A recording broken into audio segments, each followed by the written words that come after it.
ಕಾರ್ಯಕ್ರಮ ಶುರು ಮಾಡೋಕ್ಕಿಂತ ಮುಂಚೆ ಒಂದು ಮನಸ್ಸಿನಲ್ಲಿ ನಾವು ಗುರುಗಳನ್ನು ಪ್ರಾರ್ಥನೆ ಮಾಡಿಕೊಂಡು ಕಾರ್ಯಕ್ರಮ ಆರಂಭ ಮಾಡೋಣ. ಈಗ ಈ ಕಾರ್ಯಕ್ರಮದ ಹಿನ್ನೆಲೆಯಲ್ಲಿ ಧ್ಯಾನದ ಹಿನ್ನೆಲೆಯಲ್ಲಿ ಧ್ಯಾನ ಆರಂಭವಾಗಿದ್ದು ಎಲ್ಲಿಂದ ಅಂತ ಹೇಳ್ತೀರಾ ಮಗರಿ?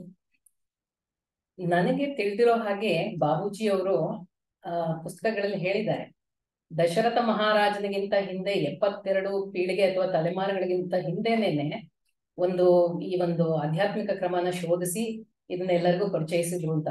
ಅಟ್ಲೀಸ್ಟ್ ಕನಿಷ್ಠ ಅಷ್ಟಾದ್ರೂ ಹಿಂದೆ ಅಂತ ನನಗೊಂದು ಅರಿವಿದೆ. ಅದು ಸರಿ. ಅವರು ಟ್ರಾನ್ಸ್ಮಿಷನ್ ಬಗ್ಗೆನೂ ಹೇಳ್ತಾರೆ. ಆ ಕಾಲದಲ್ಲಿ ಹೆಚ್ಚಾಗಿ ಟ್ರಾನ್ಸ್ಮಿಷನ್ ಪರಿಚಯಿಸಿರಬಹುದು ಅಂತ ಅವ್ರು ಹೇಳಿದ್ರು. ಈಗ ನಾವು ನಿಮ್ಮ ಜೊತೆಗೆ ಒಂದು ಸ್ಲೈಡ್ ಅನ್ನ ಶೇರ್ ಮಾಡ್ತಾ ಇದ್ದೀವಿ. ಏನದು ನೋಡಿ, ಇದು ಪ್ರಪಂಚದ ಸೃಷ್ಟಿಯ ಆರಂಭದಿಂದ ಇಲ್ಲಿವರೆಗಿನ ಒಂದು ಟೈಮ್ ಲೈನ್ ಅಂತ ಹೇಳ್ಬೋದು. ಬಹಳ ಆಸಕ್ತಿದಾಯಕವಾಗಿದೆ ಅನುಪಮ. ಸೊ ಇದರಲ್ಲಿ ಶೋಭೆ ಅಥವಾ ಒಂದು ಸೃಷ್ಟಿ ಆರಂಭ ಆಗಿರೋದು 13 ಬಿಲಿಯನ್ ವರ್ಷಗಳಿಗಿಂತ ಹಿಂದೆ ಅಂತಿದೆ. ಆಮೇಲೆ ಭೂಮಿ ಆಗಿರೋದು ಸುಮಾರು 4.5 ಬಿಲಿಯನ್ ವರ್ಷಗಳ ಹಿಂದೆ. ಮನುಷ್ಯ ಹುಟ್ಟಿದ್ದು ಬರೀ 2 ದಶಲಕ್ಷಗಳ ಹಿಂದೆ ಮಾತ್ರ ಅವನು ಇಲ್ಲಿಗೆ ಬಂದಿರೋದು. ಆಮೇಲೆ ಆ ಜ್ವಾಲಾಪುರಂದ ಅದು AP, ಅದೇನದು? ಜ್ವಾಲಾಪುರಂ ಅನ್ನೋದು ಆಂಧ್ರ ಪ್ರದೇಶ ಕರ್ನೂಲ್ ಹತ್ರ ಇರೋ ಒಂದು ಜಾಗ. ಅಲ್ಲಿ ಸುಮಾರು ವರ್ಷಗಳ ಹಿಂದೆ ಇಲ್ಲಿ ಈ ಎಲ್ಲ ಏನು ಕಾಲಘಟ್ಟಗಳನ್ನು ಬರೀ ಅಂದಾಜಿನ ಪ್ರಕಾರ ಬರೆದಿರೋದು. ಆ ಕಾಲದಲ್ಲಿ ಹಳೆಯ ಶಿಲಾಯುಗಕ್ಕಿಂತ ಮುಂಚೆ ಆ ಕಾಲದ್ದು ಎಲ್ಲ ಸಾಧನಗಳು ಉಪಕರಣಗಳು ಸಿಕ್ಕಿದಾವೆ ಅಂತ ಒಂದು ಪುರಾವೆ ಇದೆ. ಅಂದ್ರೆ ನಾಗರಿಕತೆ ಆ ಕಾಲದಲ್ಲೇ ಮುಂದುವರೆದಿತ್ತು ಅನ್ನೋದು ಒಂದು ಪುರಾವೆಗಳು ಇಲ್ಲಿ ಸಿಕ್ಕಿದೆ. ಹಾಗೇನೆ ಇನ್ನೆರಡು ಲೇಖಗಳಿದೆ. ಆಮೇಲೆ ಪವಿತ್ರ ಯುಗ ಅಂತಂದ್ರೆ ಏನು? ಪವಿತ್ರ ಯುಗ 10 ರಿಂದ 12,000 ವರ್ಷಗಳ ಹಿಂದೆ. ಆ ಕಾಲದಲ್ಲಿ ಕೆಲವು ಪುರಾಣದ ಕಥೆಗಳು ಮತ್ತು ಉಪಕಥೆಗಳ ಪ್ರಕಾರ ಅದರಲ್ಲಿ ಒಂದು ಏನ್ ರೆಫರೆನ್ಸ್ ಬರುತ್ತೆ ಅಂದ್ರೆ, ಆ ಕಾಲದಲ್ಲಿ ಇರೋ ಜನರು ಎಲ್ಲಾರು ಧ್ಯಾನ ಮಾಡ್ತಾ ಇದ್ರು, ಮತ್ತೆ ಪವಿತ್ರತೆ ಎಲ್ಲರಲ್ಲೂ ತುಂಬಿತ್ತು, ದೈವತ್ವ ಎಲ್ಲಾ ಕಡೆಗೂ ಇತ್ತು.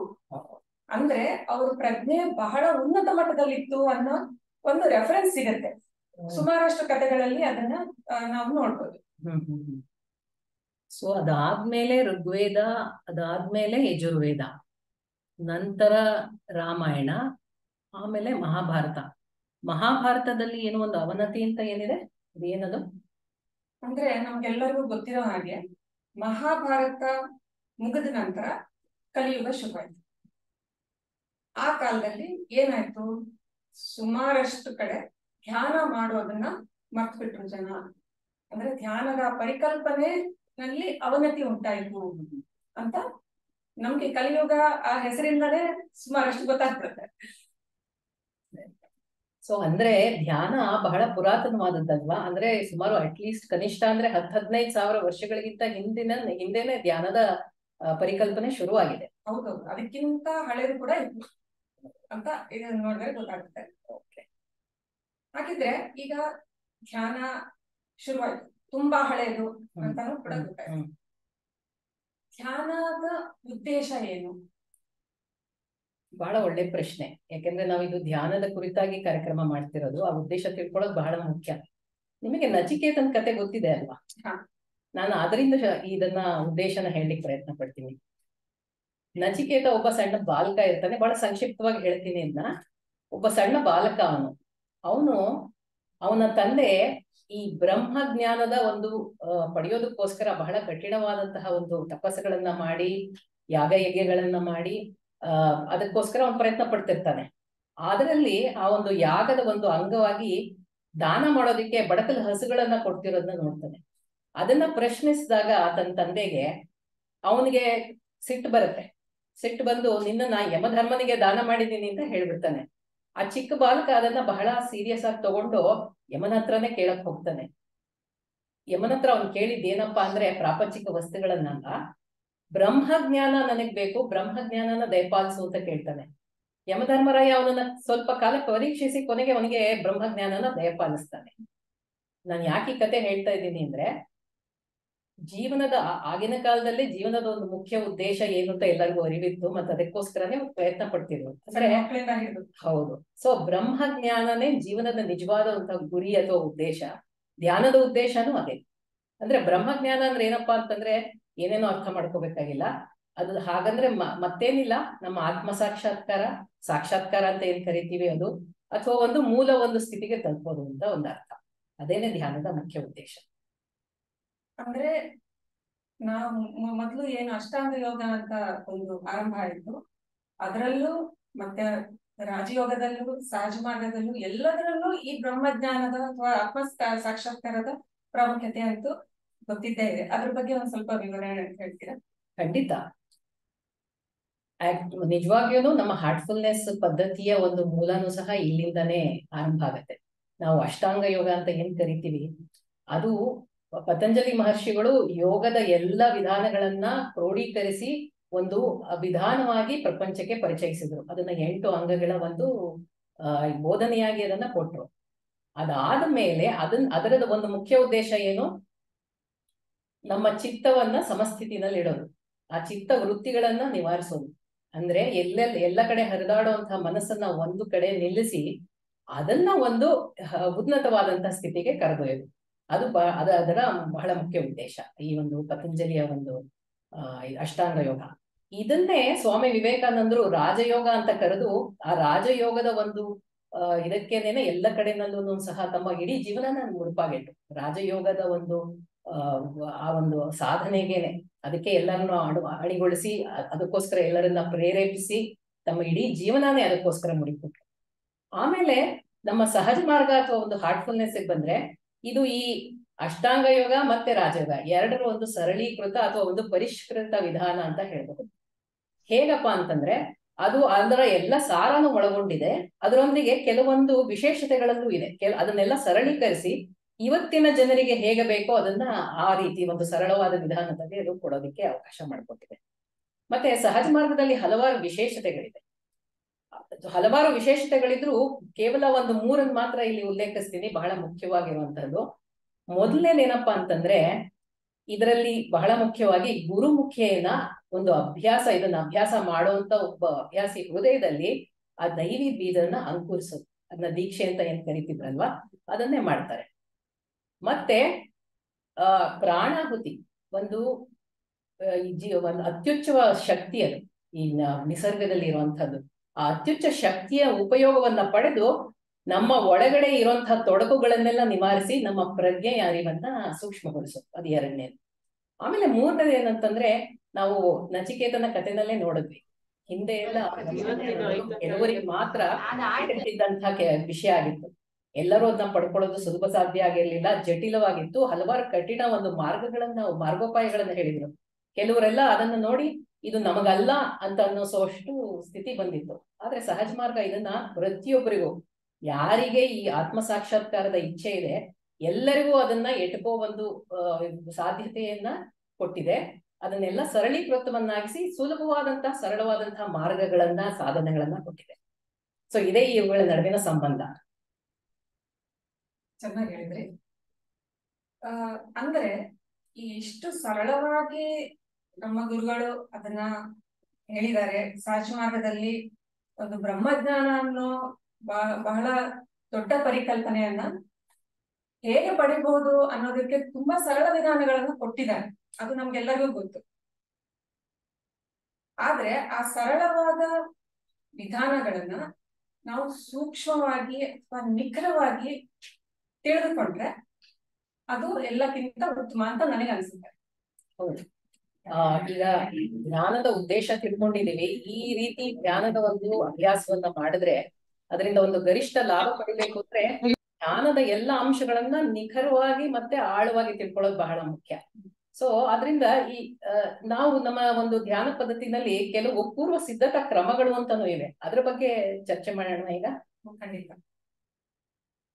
ನಮ್ಗೆ ಧ್ಯಾನ ಪ್ರಕ್ರಿಯೆ ಎಷ್ಟು ಮುಖ್ಯನೋ ಅದಕ್ಕಿಂತ ಇನ್ನೂ ಹೆಚ್ಚಿನ ಮುಖ್ಯ ಅಂಶಗಳು ಅಂತಂದ್ರೆ ಸಿದ್ಧತಾ ಪ್ರಕ್ರಿಯೆಗಳು ಅಂತ ಹೇಳ್ಬೋದು. ಈ ಸಿದ್ಧತೆಗಳಲ್ಲಿ ಮೊದಲನೇ ಎಲ್ಲಕ್ಕಿಂತ ಮುಖ್ಯ ಅಂಶ ಅಂದ್ರೆ ಸಮಯವನ್ನ ನಿಗದಿಗೊಳಿಸೋದು ಅಂತ ನಮ್ಮ ಎಲ್ಲಾ ಗುರುಗಳು ಅದಕ್ಕೆ ತುಂಬಾ ಮಹತ್ವ ಕೊಡ್ತಾರೆ.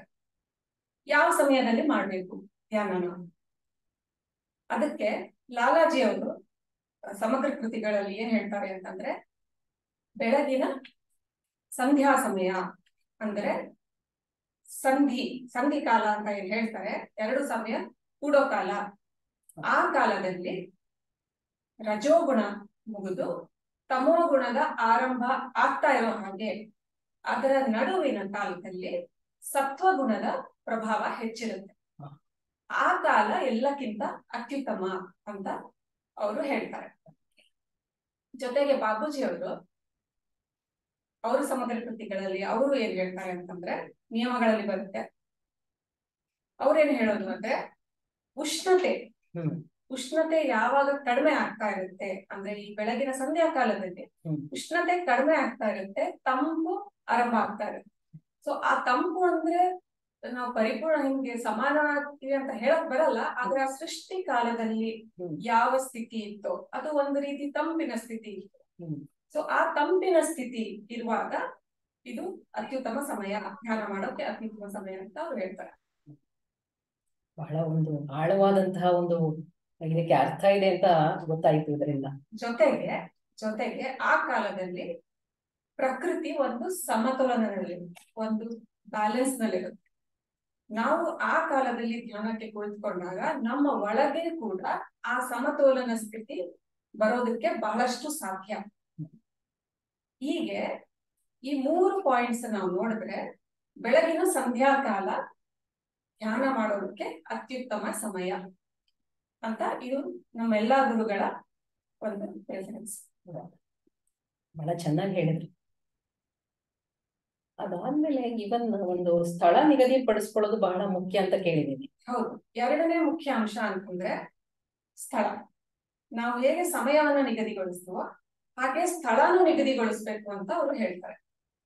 ಅದ್ ಯಾಕೆ ಅಂದ್ರೆ, ಇಲ್ಲಿ ಯಾವುದೇ ಒಂದು ಸ್ಥಳ ತೆಗೆದುಕೊಳ್ಳಿ, ಆ ಸ್ಥಳಕ್ಕೂ ಮತ್ತೆ ವಿಚಾರಗಳಿಗೂ ಬಹಳಷ್ಟು ಹತ್ತಿರದ ಸಂಬಂಧ ಇದೆ. ಒಂದೇ ಜಾಗದಲ್ಲಿ ನಿರಂತರವಾಗಿ ಯಾವ್ದಾದ್ರೂ ಒಂದು ವಿಷಯ ನಡೀತಾ ಇದ್ರೆ ಆ ಸ್ಥಳಕ್ಕೆ ಆ ವಾತಾವರಣ ಬಂದ್ಬಿಡುತ್ತೆ. ಈಗ ನಾವೇ ಯಾರ್ದಾದ್ರೂ ಮನೆಗೆ ಹೋದಾಗ ಅಥವಾ ಗುಡಿಗಳಿಗೆ ಹೋದಾಗ, ದೇವಸ್ಥಾನಗಳಿಗೆ ಹೋದಾಗ, ಪೂಜಾ ಸ್ಥಳಗಳಿಗೆ ಹೋದಾಗ ನಮ್ಗೆ ಆ ವಾತಾವರಣ ತುಂಬಾ ಶಾಂತವಾಗಿ ಅನ್ಸುತ್ತೆ. ಯಾಕಂದ್ರೆ ಅಲ್ಲಿ ಬಂದಾಗ ಯಾರು ಏನು ಬೇರೆ ಬಗ್ಗೆ ಯೋಚನೆ ಮಾಡಿರೋದಿಲ್ಲ, ಎಲ್ಲಾರ ಮನಸ್ಸಲ್ಲೂ ದೈವಿ ಭಾವನೆನೇ ಇರುತ್ತೆ. ಅದೇ ರೀತಿ ನಾವು ಒಂದು ಸ್ಥಳದಲ್ಲಿ ನಿರಂತರವಾಗಿ ಧ್ಯಾನ ಮಾಡಿದಾಗ ಆ ಸ್ಥಳದಲ್ಲಿ ಕುಳಿತ ಕೂಡ್ಲೆ ಧ್ಯಾನದ ಸ್ಥಿತಿ ತಾನಾಗಿ ಬರೋಕ್ ಸಾಧ್ಯ ಅಂತ ಅದು ಎಲ್ಲಕ್ಕಿಂತ ಒಂದು ಮುಖ್ಯ ಅಂಶ ಆಗುತ್ತೆ. ಹೀಗಾಗಿ ಹೇಗೆ ನಾವು ಸಮಯವನ್ನ ನಿಗದಿಪಡಿಸ್ತೀವೋ ಹಾಗೆ ಸ್ಥಳನು ನಿಗದಿಗೊಳಿಸಿದ್ರೆ ಬಹಳ ಒಳ್ಳೆಯದು. ಹಾಗೆ ನಮ್ಮ ಗುರುಗಳು ಇವನ್ ಒಂದು ಭಂಗಿಗೂ ಸಹ ಒಂದು ಪ್ರಾಮುಖ್ಯತೆಯನ್ನ ಕೊಟ್ಟಿದಾರಲ್ವಾ? ಸರಿ, ಸುಮಾರು ಎಲ್ಲರಿಗೂ ಒಂದು ಅನುಮಾನ ಇರುತ್ತೆ ಯಾವ ರೀತಿ ಕುತ್ಕೋಬೇಕು ಅಂತ. ಅದಕ್ಕೋಸ್ಕರ ಈ ಒಂದು ಅಥೆಂಟಿಕ್ ಯೋಗ ಅಂತ ದೇಶಪಾಂಡೆಜಿ ಅವರ ಒಂದು ಪುಸ್ತಕ ಏನಿದೆ, ಇದರಲ್ಲಿ ಅವರು ಒಂದು ಸರಳ ಸೂತ್ರ ಕೊಡ್ತಾರೆ. ಸ್ಥಿರ ಸುಖ ಆಸನಂ ಅಂದ್ರೆ ಸ್ಥಿರವಾಗಿ, ದೇಹ ಅಲ್ಲಾಡದ ಹಾಗೆ, ತುಂಬಾ ಸ್ಟಿಫ್ ಆಗಿ ಕಠಿಣವಾಗಿ ಅಲ್ಲ, ಸ್ಥಿರವಾಗಿ ಸುಖವಾಗಿ ಅಂದ್ರೆ ಆರಾಮದಾಯಕವಾಗಿ ಕೂತ್ಕೊಳ್ಳೋದು ಅದು ಎಲ್ಲಕ್ಕಿಂತ ಒಂದು ಮುಖ್ಯ ಅಂಶ ಆಗುತ್ತೆ. ಯಾಕಂದ್ರೆ ಹಾಗೆ ನಮ್ಮ ದೇಹ ಆರಾಮ ಸ್ಥಿತಿಯಲ್ಲಿ ಇದ್ರೆ ನಮ್ಮ ಮನಸ್ಸು ಆರಾಮ ಸ್ಥಿತಿಗೆ ಬರೋಕೆ ಸಾಧ್ಯ. ಯಾಕಂದ್ರೆ ಆ ಚಂಚಲತೆ ಇರೋದಿಲ್ಲ, ಮನಸ್ಸು ಬೇರೆ ಕಡೆ ಹರಿಯೋದಕ್ಕೆ ಆಗೋದಿಲ್ಲ, ಅವಕಾಶ ಇರೋದಿಲ್ಲ. ಮನಸ್ಸು ಮತ್ತು ದೇಹ ಎರಡೂ ಸಾಮರಸ್ಯದಲ್ಲಿ ಬಂದಾಗ, ಒಂದು ಆ ಶಾಂತ ವಿಶ್ರಾಂತ ಸ್ಥಿತಿ ಬಂದಾಗ ನಮ್ಮ ಸುತ್ತಲಿನ ಜಗತ್ತು ಅಥವಾ ಜಗತ್ತು ಯಾವ ಸ್ಥಿತಿನಲ್ಲಿದೆ ಅದು ಒಂದು ಸಮತೋಲನ ಸ್ಥಿತಿನಲ್ಲಿ ಇರುತ್ತೆ. ಆ ಸ್ಥಿತಿ ಜೊತೆಗೆ ನಮ್ಮ ಸ್ಥಿತಿ ಒಂದು ಹೊಂದಾಣಿಕೆ ಆಗುತ್ತೆ, ಅಲ್ಲಿ ಸಾಮರಸ್ಯ ಉಂಟಾಗುತ್ತೆ. ಸೊ ಈ ರೀತಿ ನಾವು ಆಸನದನ್ನ ನಾವು ಹೀಗ್ ಮಾಡ್ಬೇಕು ಅಂತಿಲ್ಲ, ಆದ್ರೆ ಅದು ನಮ್ಮ ಧ್ಯಾನದಲ್ಲಿ ಯಾವುದೇ ಭಂಗ ತರದೇ ಇದ್ರೆ ಸಾಕು. ಮತ್ತೆ ಪೂರಕವಾಗೂ ಸಹ ಇರುತ್ತೆ. ಪೂರಕವಾಗೂ ಸಹ ಇರುತ್ತೆ. ಬಹಳ ಮುಖ್ಯವಾದಂತ ವಿಷಯಗಳನ್ನ ತಿಳ್ಕೊಂಡ್ವಿ. ಒಂದು ಮೊದಲನೇದು ಸಮಯ, ಆಮೇಲೆ ಸ್ಥಳ, ಆಮೇಲೆ ಭಂಗಿ.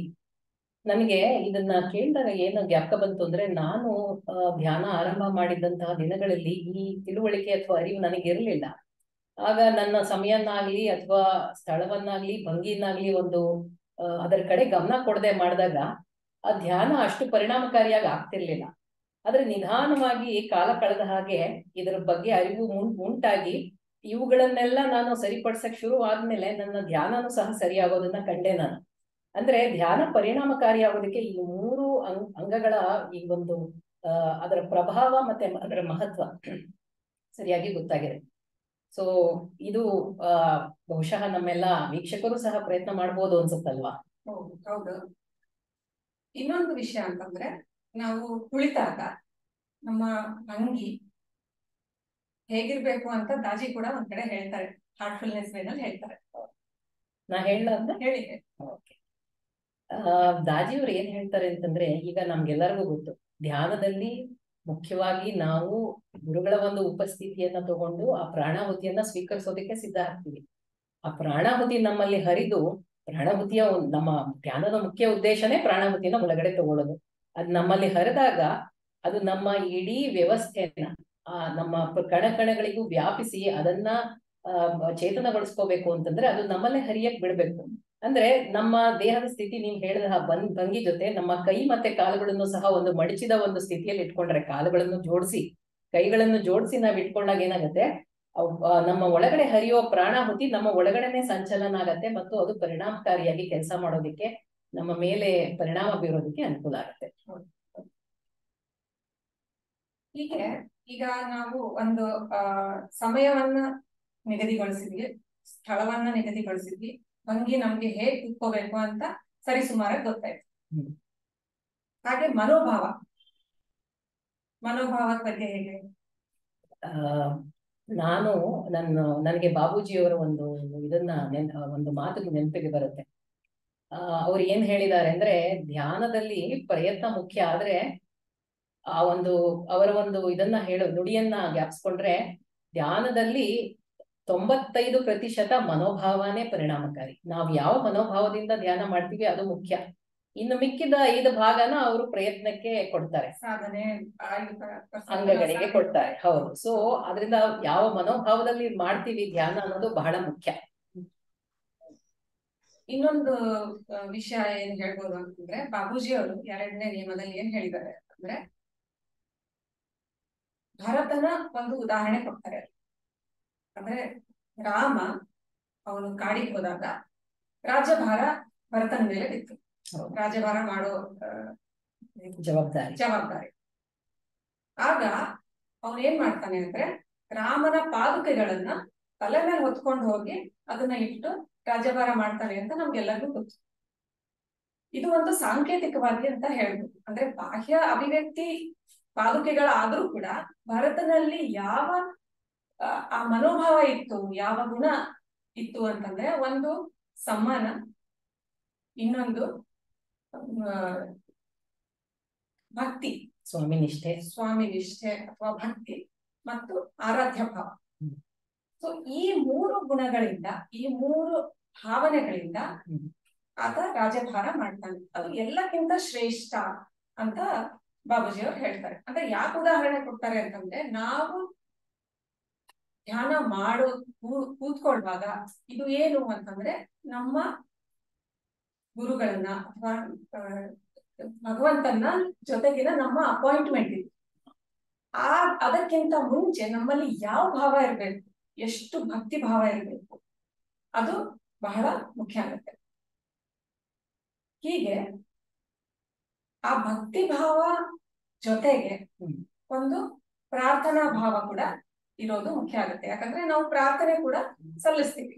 ಇದಕ್ಕಿಂತ ಮುಂಚೆ, ಧ್ಯಾನಕ್ಕಿಂತ ಮುಂಚೆ ಪ್ರಾರ್ಥನೆ ಸಲ್ಲಿಸ್ತೀವಿ. ಆ ಪ್ರಾರ್ಥನೆ ಹೇಗಂತ ಹೇಳ್ತಾರೆ, with heart full of love and devotion ಅಂತಂದ್ರೆ, ನಮ್ಮ ಮನಸ್ಸು ತುಂಬಿ ಮನದಲ್ಲಿ ಪ್ರೇಮ ಮತ್ತು ಭಕ್ತಿ ತುಂಬಿರ್ಬೇಕು. ಆ ಭಾವದಿಂದ ನಾವು ಧ್ಯಾನವನ್ನು ಮಾಡಬೇಕು. ಯಾಕಂತಂದ್ರೆ ಆ ಪ್ರಾರ್ಥನಾ ಭಾವ ನಮ್ಮಲ್ಲಿ ಶೂನ್ಯತೆ ಅಂತ, ಆ ಶೂನ್ಯತೆ ದೈವಿ ಕೃಪೆಯನ್ನ ಆಕರ್ಷಿಸ್ತದೆ. ದೈವಿ ಕೃಪೆ ಪಡಿಬೇಕಾದ್ರೆ ಈ ಭಾವಗಳಿರೋದು ಬಹಳ ಮುಖ್ಯ ಆಗುತ್ತೆ. ಇದು ಒಂದ್ ರೀತಿ ಸಿದ್ಧತಾ ಪ್ರಕ್ರಿಯೆ ಇದೆ. ಇದು ಧ್ಯಾನಕ್ಕಿಂತ ಮೊದಲು ಮಾಡುವಂಥದ್ದು. ಈಗ ಇಲ್ಲಿ ಮೊನ್ನೆ ಭಂಡಾರದಲ್ಲಿ ಗುರುಗಳು ನಮ್ಗೆ ಒಂದು ಕತೆ ಹೇಳಿದ್ರು ನೋಡಿ, ನಾರದರ ಕತೆ. ಅದು ಸಹ ಇಲ್ಲಿ ಪ್ರಸ್ತುತ ಅಂತ ಅನ್ಸುತ್ತೆ. ಅದನ್ನು ಸಂಕ್ಷಿಪ್ತವಾಗಿ ತಿಳ್ಕೊಳ್ಳೋಣ. ನಾರದ ಮುನಿ ದೇವಲೋಕನ ದರ್ಶಿಸಕ್ ಹೊರಟಿರ್ತಾನೆ. ದಾರಿನಲ್ಲಿ ಅವನಿಗೆ ಒಬ್ಬ ಬಹಳ ಕಠಿಣ ತಪಸ್ಸಿನಲ್ಲಿ ಮಗ್ನನಾಗಿರೋ ಒಬ್ಬ ವ್ಯಕ್ತಿ ಕಾಣಿಸ್ತಾನೆ. ಅವನು ಎಷ್ಟು ಕಠಿಣ ತಪಸ್ ಮಾಡಿರ್ತಾನೆ ಅಂದ್ರೆ ಎಷ್ಟು ಕಾಲ ಅವನು ಸುತ್ತ ಬೆಳ್ಕೊಂಡ್ಬಿಟ್ಟಿರತ್ತೆ. ಅವನು ನಾರದ ಮಹರ್ಷಿಗಳನ್ನ ನೋಡಿ ನನಗೆ ಯಾವಾಗ ಮುಕ್ತಿ ಸಿಗತ್ತೆ ಕೇಳ್ಕೊಂಡ್ ಬರ್ತೀರಾ ಅಂತ ಕೇಳ್ತಾರೆ. ಮುನಿಗಳು ಮಹರ್ಷಿಗಳು ಆಯ್ತು ಅಂತ ಹೇಳ್ತಾರೆ. ಅದಾದ ನಂತರ ಸ್ವಲ್ಪ ದೂರದಲ್ಲಿ ಇನ್ನೊಬ್ಬ ವ್ಯಕ್ತಿ ಕಾಣ್ತಾನೆ.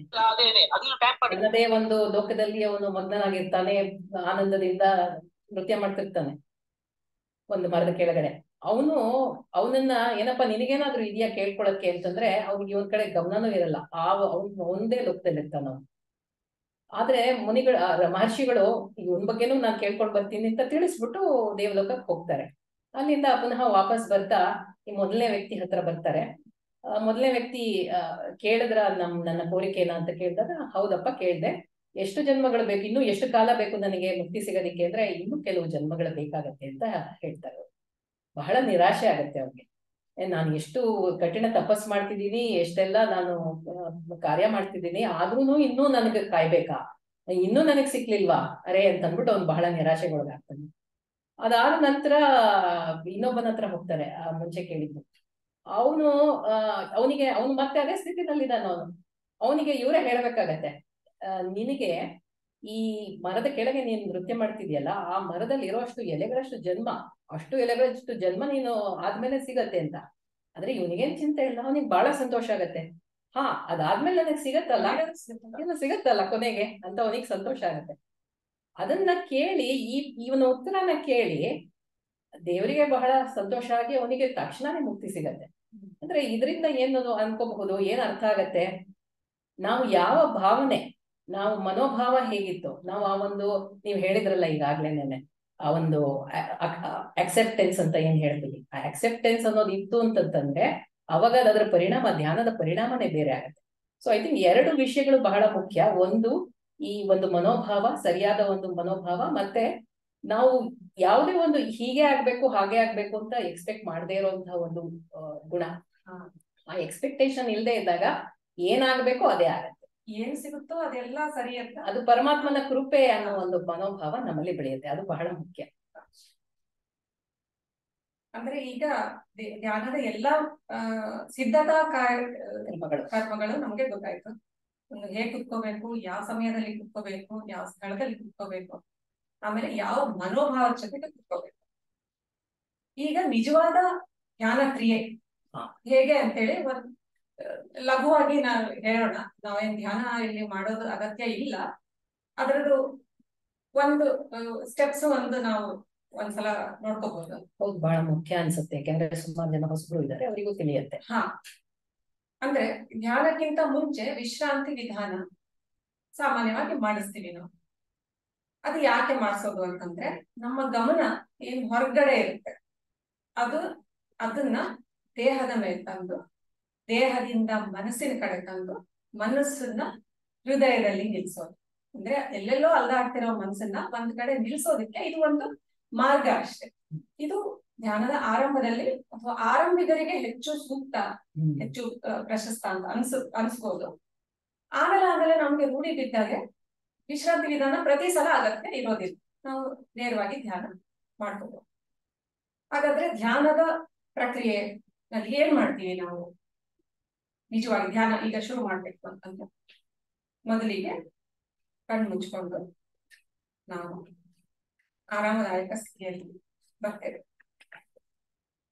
ಆಮೇಲೆ ನಿಮ್ಮ ಮನಸ್ಸನ್ನ ಒಂದು ಕಡೆ ನೆಲೆಗೊಳಿಸ್ತೇವೆ. ಮನಸ್ಸು ಒಂದು ಕಡೆ, ಅದು ಎಲ್ಲಿ ಅಂತ ಬೇಡ, ಸದ್ಯಕ್ಕೆ ಒಂದು ಕಡೆ ನೆಲೆಗೊಳಿಸ್ತೇವೆ. ಆಮೇಲೆ ಆ ಮನಸ್ಸನ್ನ, ಗಮನವನ್ನ ನಿಧಾನವಾಗಿ ಹೃದಯದ ಕಡೆ ತಂದು, ಹೃದಯದಲ್ಲಿರುವ ಒಂದು ಬೆಳಕಿನ ಮೂಲ, ಒಂದು ದೈವಿ ಪ್ರಕಾಶ ಅಂತ ಏನ್ ಹೇಳ್ತೀವಿ, ಅದರ ಕಡೆ ಗಮನವನ್ನ ಇಡ್ತೀವಿ. ಅದು ಈಗಾಗಲೇ ನಮ್ಮ ಹೃದಯದಲ್ಲಿ ಇದೆ, ನಮ್ಮನ್ನ ಒಳಗಿಂದ ಆಕರ್ಷಿಸ್ತಾ ಇದೆ ಅಂತ ನಾವು ಅನ್ಕೊಳ್ತೀವಿ. ಅದೇ ಭಾವನೆಯಲ್ಲಿರುವಾಗ ಸುಮಾರಷ್ಟು ಆಲೋಚನೆಗಳು ಬರ್ಬೋದು, ವಿಚಾರಗಳು ಬರ್ಬೋದು. ಆ ವಿಚಾರಗಳ ಕಡೆ ನಿಧಾನವಾಗಿ ನಿರ್ಲಕ್ಷ್ಯ ಮಾಡಿ ಪುನಃ ನಮ್ಮ ಗಮನವನ್ನ ಹೃದಯದ ಕಡೆ ನಾವು ನೆನಪಿಸ್ಕೋಬೇಕು. ನಾವು ಇಲ್ಲಿ ಧ್ಯಾನ ಮಾಡ್ತಾ ಇದೀವಿ ಅಂತ ನೆನಪಿಸ್ಕೊಂಡು ನಿಧಾನವಾಗಿ, ನಾವು ಇದು ಬಹಳ ಜೆಂಟಲ್ ಆಗಿದೆ, ಅಂದ್ರೆ ಬಹಳ ಮೃದುವಾಗಿರೋ ಇದು ಪ್ರಕ್ರಿಯೆ. ಮನಸ್ಸಿನ ಮೇಲೆ ಯಾವುದೇ ಒತ್ತಡ ಹಾಕದೆ ನಿಧಾನವಾಗಿ ಮನಸ್ಸನ್ನ ಪುನಃ ಗಮನವನ್ನ ನಮ್ಮ ಹೃದಯದ ಕಡೆ ತರೋದು. ವಿಚಾರಗಳ ಜೊತೆ ಹೋರಾಡದೆ, ಅದನ್ನ ಪೋಷಿಸದೆ, ಅದನ್ನ ಹಾಗೆ ಬಿಟ್ಬಿಡೋದು. ಅದೇ ರೀತಿ ಕುಳಿತುಕೊಂಡು ಒಂದು 20 ನಿಮಿಷ, 25 ನಿಮಿಷ, 1 ಗಂಟೆವರೆಗೂ ಮಾಡ್ಬೋದು. ಅಲ್ಲಿವರೆಗೆ ಅದನ್ನ ಕುತ್ಕೊಂಡು ನಿಮ್ಮ ಮನಸ್ಸನ್ನ ಅದೇ ವಿಚಾರದಲ್ಲಿ ತಲ್ಲೀನಗೊಳಿಸೋದು. ಹಾಗೆ ಧ್ಯಾನದಿಂದ ಹೊರಗೆ ಬರ್ಬೇಕಾದ್ರೆ ಒಂದು ಬಹುಮುಖ್ಯ ಅಂಶ ಅಂದ್ರೆ ತಕ್ಷಣ ಕಣ್ಣು ತೆಗಿಬಾರ್ದು, ಅಥವಾ ತಕ್ಷಣ ಎದ್ದು ಎಲ್ಲೂ ಹೊರಡಬಾರ್ದು. ಕೂತ್ಕೊಂಡು ಕಣ್ಣು ಮುಚ್ಕೊಂಡು ಧ್ಯಾನದಿಂದ ಹೊರಗೆ ಬನ್ನಿ, ಆದ್ರೆ ಕಣ್ಣುಗಳು ಮುಚ್ಕೊಂಡಿರ್ಲಿ. ಆಗ ಅದು ನಮ್ಮ ಒಳಗಿನ ಭಾವನೆಗಳನ್ನ ಗಮನಿಸೋ ಸಮಯ. ಅಂದ್ರೆ ಧ್ಯಾನದಲ್ಲಿ ಒಂದು ನಮ್ಮಲ್ಲಿ ಆಂತರಿಕ ಬದಲಾವಣೆ ಉಂಟಾಗುತ್ತೆ, ಒಂದು ಆಧ್ಯಾತ್ಮಿಕ ಸ್ಥಿತಿ ನಮ್ಮಲ್ಲಿ ಬಂದಿರುತ್ತೆ. ಅದು ಬಹಳ ಸೂಕ್ಷ್ಮವಾಗುತ್ತೆ. ಅದನ್ನ ಗಮನಿಸೋಕೆ ನಾವು ಬಹಳ ಸೂಕ್ಷ್ಮವಾಗಿ ಗಮನಿಸ್ಬೇಕಾಗುತ್ತೆ. ಒಂದು ಬೀಜ ರೂಪದಲ್ಲಿ ಆ ಸ್ಥಿತಿ ನಮ್ಗೆ ಸಿಕ್ಕಿರುತ್ತೆ. ಆ ಸ್ಥಿತಿಯನ್ನ ವಿಸ್ತಾರಗೊಳಿಸಕ್ಕೆ ದಾಜಿ ಅವರು ಪದೇ ಪದೇ ಒಂದು ವಿಷಯದ ಬಗ್ಗೆ ಬಹಳ ಒತ್ತು ಕೊಡ್ತಾರೆ. ನೀವು ನನಗೆ ಯಾವ್ದನ್ನ ಹೇಳ್ತಾ ಇದ್ದೀರಾ ಅಂತ ಗೊತ್ತಾಯ್ತು. ಅದು ನಾವು AEIOU ಅಂತ ಕರೆಯೋದು, ಅದೇ ತಾನೆ? ನಾನು ವಿವರಿಸ್ಲಾ ಇದನ್ನ? AEIOU ಅನ್ನೋದು ಇಂಗ್ಲಿಷ್ ನ ಒಂದು ಸಣ್ಣ ಒಂದು ಸಂಕ್ಷಿಪ್ತ ರೂಪ. ಅಂದ್ರೆ ನೀವು ಹೇಳ್ದಾಗೆ ಒಂದು ಸ್ಥಿತಿ, ಧ್ಯಾನದಲ್ಲಿ ಒಂದು ಸ್ಥಿತಿ ನಮಗೆ ಬೀಜ ರೂಪದಲ್ಲಿ ಕೊಡಮಾಡಲ್ಪಟ್ಟಿದೆ. ಆ ಸ್ಥಿತಿನ ಮೊದಲನೇದು ಗುರುತಿಸೋದು, ಅದು ಆ ಅಂತ ಏನ್ ಹೇಳ್ತೀವಿ, ಅಕ್ವೈರ್, ಪಡ್ಕೊಳ್ಳೋದು. ಆ ಪಡ್ಕೊಂಡಿದೀನ ಇಲ್ವಾ ಅಂತ ಒಂದು ನಾನು ಗುರುತಿಸ್ಕೊಳ್ಳೋದು ಒಂದು ಮೊದಲನೇ ಒಂದು ಹಂತ. ಆಮೇಲೆ ಅದನ್ನ ವಿಸ್ತರಿಸೋದು, ಎಕ್ಸ್ಪ್ಯಾನ್ಷನ್ ಅಂತ ಕರಿತೀವಿ.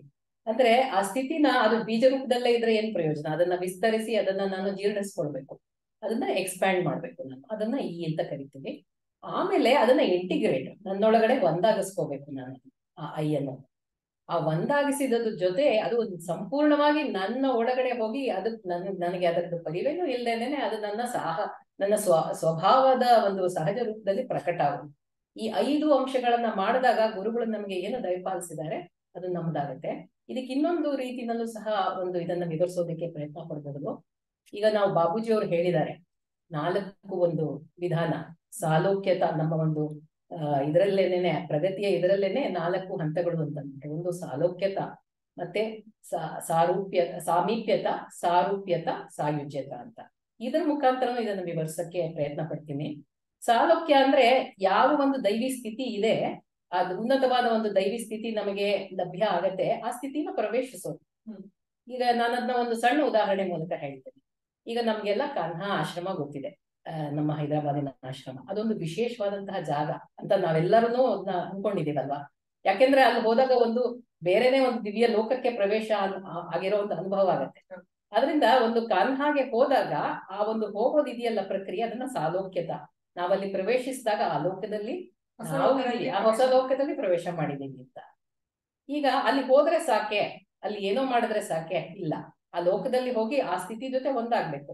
ಮತ್ತೆ ಅಲ್ಲಿ ಹೋಗೋದು ಯಾತಕ್ಕೆ, ನಮ್ಮ ಸದ್ಗುರುವಿನ ಒಂದು ಸಾಮೀಪ್ಯವನ್ನ ಅನುಭವಿಸೋದಕ್ಕೆ. ಅದನ್ನ ನನ್ನ ಹೃದಯದೊಳಗೆ, ಅದು ಕೆಲವು ಸರ್ತಿ ದೈಹಿಕವಾಗಿಯೂ ಅವರ ಭೌತಿಕವಾಗಿಯೂ ಅವರ ಹತ್ರ ನಾವು ಹೋಗೋದಕ್ಕೆ ಇಷ್ಟಪಡ್ಬೋದು, ಆದ್ರೆ ಅಷ್ಟಕ್ಕೆ ಅದನ್ನ ನಾವು ಮಿತಿಗೊಳಿಸಕ್ಕಾಗಲ್ಲ. ಅದನ್ನ ಹೃದಯದ ಒಳಗಡೆ ನಾವು ಅದನ್ನ ಸ್ಥಾಪಿಸ್ಕೋಬೇಕು, ಆ ಸಾಮೀಪ್ಯತೆಯನ್ನ. ಅಂದ್ರೆ ಹೃದಯದ ಒಳಗಡೆ ನಾವು ಅದನ್ನ ಇಟ್ಕೊಳ್ಬೇಕು, ಅದು ಸಾಮೀಪ್ಯತೆ. ಅದು 2ನೇ ಭಾಗ. ಆಮೇಲೆ ಇದನ್ನ ಆ ಸಾಮೀಪ್ಯತೆಯನ್ನ ಅನುಭವಿಸಿದ್ರು ಸಾಕಾಗಲ್ಲ, ನಾವು ಅದರೊಂದಿಗೆ ಒಂದಾಗಬೇಕು. ನಾನು ಮತ್ತೆ ಅದು ಬೇರೆ ಅಲ್ಲ, ಅವೆರಡು ಒಂದೇ ಅನ್ನೋದು ಆ ಸಾರೂಪ್ಯತ ಅನ್ನೋ ಒಂದು ಭಾಗ. ಆ ಒಂದು ಅಂಗಕ್ಕೆ ನಾನು ಮುನ್ನಡಿಬೇಕು. ಅದಾದ್ಮೇಲೆ ಕೊನೆಯ ಹಂತ ಸಾಯುಜ್ಯತೆ. ನಾ ಬೇರೆ ಅಲ್ಲ, ಅದು ಬೇರೆ ಅಲ್ಲ, ಎರಡೂ ಸಹ ಒಂದೇ ಅನ್ನೋ ಒಂದು ಸ್ಥಿತಿ. ಸೊ ಇದು ಸಹ ಒಂದು AEIOU ಒಂದು ವಿಸ್ತರಿತ ಭಾಗ ಅಂತ ಹೇಳ್ಬೋದು. ಈ ರೀತಿನೂ ಸಹ ನಾವು ಅದನ್ನ ಅರ್ಥ ಮಾಡ್ಕೋಬಹುದು. ಅಂದ್ರೆ ಇಂಟೀರಿಯರೈಸೇಷನ್, ಅಂತರ್ಗತಗೊಳಿಸುವಿಕೆ. ಆ ಸ್ಥಿತಿ ಏನು ನಮ್ಗೆ ಸಿಕ್ಕಿದೆ ಅದನ್ನ ಅಂತರ್ಗತಗೊಳಿಸ್ಕೊಳ್ಳೋದು. ಅದನ್ನ ನಾವು ಯಾವಾಗ ಗಮನಿಸ್ತೀವಿ,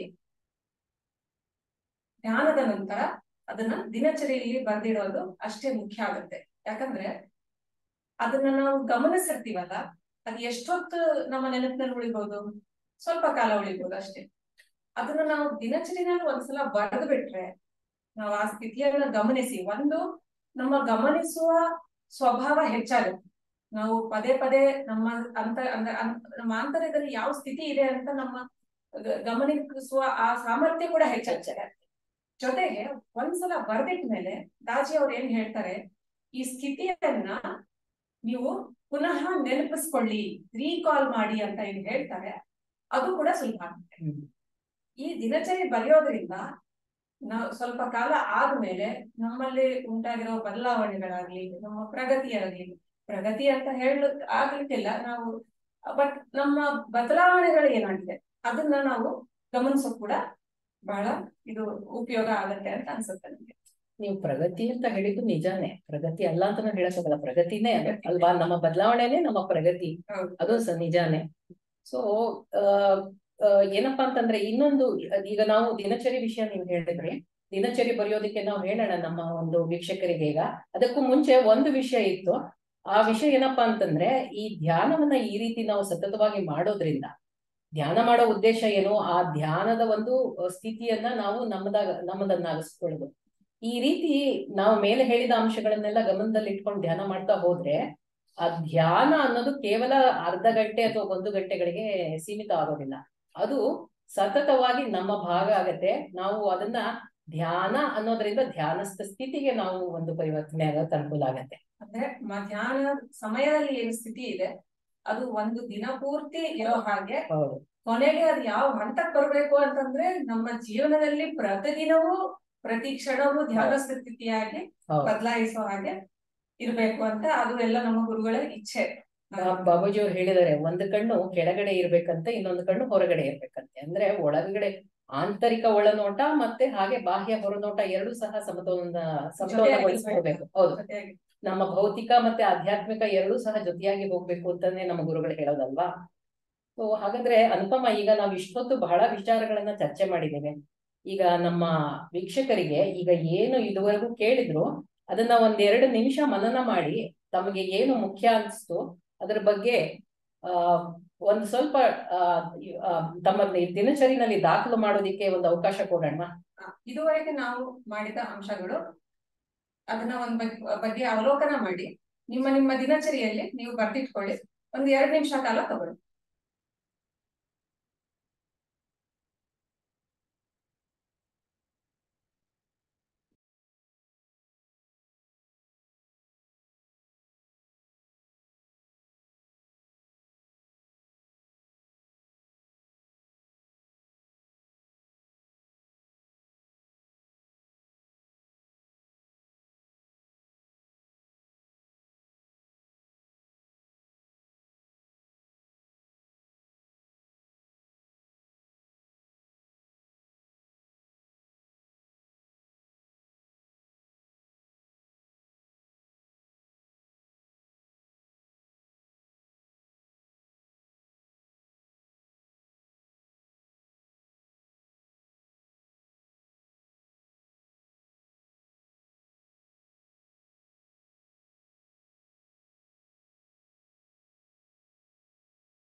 ಕಾರ್ಯಕ್ರಮಕ್ಕೆ ಪುನಃ ಎಲ್ಲರಿಗೂ ಸ್ವಾಗತ.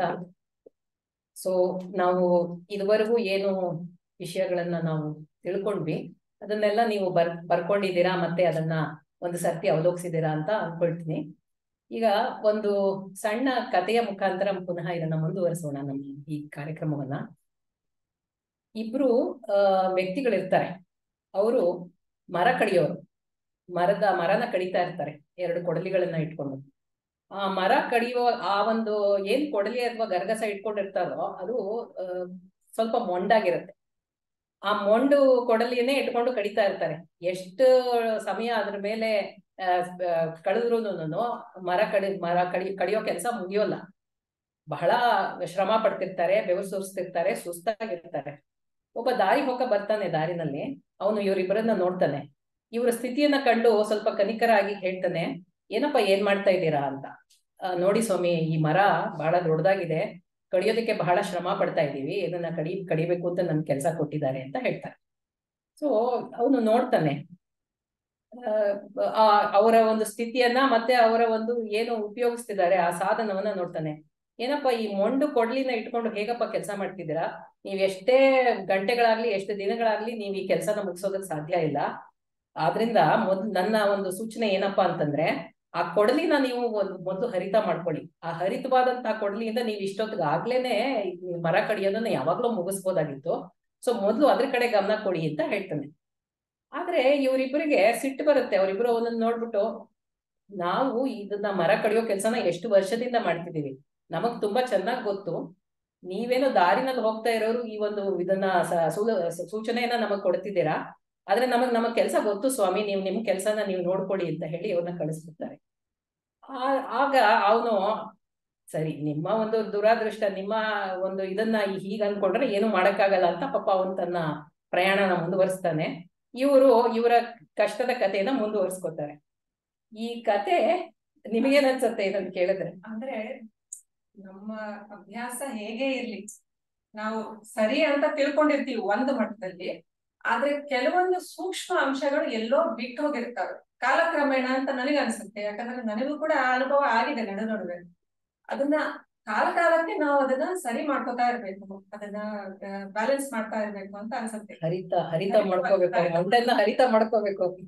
ಅಂದ್ರೆ ಯಾವ ಸೂಕ್ಷ್ಮ ಅಂಶಗಳು ಬಿಟ್ಟೋಗಿದೆ, ಬಾಬೂಜಿ ಅವ್ರು ಏನ್ ಹೇಳ್ತಾರೆ ಅಂತಂದ್ರೆ, ಅವ್ರು ಏನು ವಿಧಾನಗಳು ಕೊಟ್ಟಿದಾರಲ್ಲ ಅದು ಎಷ್ಟು ಪರಿಪೂರ್ಣವಾಗಿದೆ ಅಂತಂದ್ರೆ ಅದ್ರಲ್ಲಿ ಯಾವ್ದನ್ನ ಸೇರ್ಸೋದು ಬೇಕಾಗಿಲ್ಲ, ಯಾವ್ದನ್ನ ತೆಗೆಯೋದು ಬೇಕಾಗಿಲ್ಲ. ಆದ್ರೆ ನಾವು ಮಾಡ್ಬೇಕಾಗಿರೋದು ಏನು, ಆಸ್ ಪ್ರಿಸ್ಕ್ರೈಬ್ಡ್. ಅಂದ್ರೆ ಅವ್ರು ಯಾವ ರೀತಿ ಹೇಳಿದಾರೆ ಅದೇ ರೀತಿ ಮಾಡಿದ್ರೆ ಪ್ರಗತಿ ಖಂಡಿತ ಸಾಧ್ಯ, ಎಲ್ಲಾರ್ಗೂ ಸಾಧ್ಯ ಅಂತ ಅವರು ಅದ್ರ ಭರವಸೆ ಒಂದು ಕೊಟ್ಬಿಟ್ಟಿದ್ದಾರೆ. ಸೊ ಆ ಸೂಕ್ಷ್ಮ ಅಂಶಗಳನ್ನ ನಾವು ಮರಿಬಾರ್ದು. ಪ್ರತಿಯೊಂದು ಹಂತದಲ್ಲಿ ಪ್ರತಿಯೊಂದು ಸೂಕ್ಷ್ಮ ಅಂಶನೂ ನಾವು ಫಾಲೋ ಮಾಡ್ತಾ ಬಂದ್ರೆ, ಅದನ್ನ ಅನುಸರಿಸ್ತಾ ಬಂದ್ರೆ ಇದು ಸಾಧ್ಯ ಅಂತ ನನಗನ್ಸುತ್ತೆ. ಈ ಮೇಲಿನ ಅಂಶಗಳು ಈಗ ಹಿಂದೆ ನಾವು ನೋಡಿದ್ವಲ್ಲ, ಆ ಅಂಶಗಳಲ್ದೇನೆ ನಮ್ಮ ಸಾಧನೆಯನ್ನ ಪರಿಣಾಮಕಾರಿ ಮಾಡ್ಕೊಳಕ್ಕೆ ಬೇರೆ ಏನಾದ್ರೂ ಅಂಶಗಳನ್ನು ನಾವು ಅಳವಡಿಸ್ಕೊಳಕ್ ಸಾಧ್ಯನಾ? ದಾಜಿ ಅವರು ಹೇಳಿದ ಪ್ರಕಾರ ಅವ್ರು ಏನ್ ಹೇಳ್ತಾರೆ ಅಂತಂದ್ರೆ, ಈ ನಾವು ಬರೀ ಧ್ಯಾನ ಪ್ರಕ್ರಿಯೆ ಅಲ್ಲದೆ ಇನ್ನೂ ಹೆಚ್ಚಿನ ಅಭ್ಯಾಸ ಏನ್ ಮಾಡ್ಬೋದು, ಅದು ಅವರು ಅದಕ್ಕೆ ಮೆಥಡ್ ಕೊಡ್ತಾರೆ, 2 ವಿಧಾನಗಳನ್ನ ಅವರು ಸೂಚನೆ ಕೊಟ್ಟಿದ್ದಾರೆ. ಅಂದ್ರೆ ನಮ್ಮ ಪ್ರಗತಿನ ಇನ್ನೂ ಆಳವಾಗಿಸ್ಕೊಳ್ಬಹುದು, ನಿಖರವಾಗಿಸ್ಕೊಳ್ಬಹುದು ಆ 2 ಅಂಶಗಳು. ಅಂದ್ರೆ ಆ 2 ವಿಧಾನಗಳು ಏನು, ಒಂದು ಅಂತಂದ್ರೆ ಬಿಂದುವಿನ ಶುದ್ಧೀಕರಣ.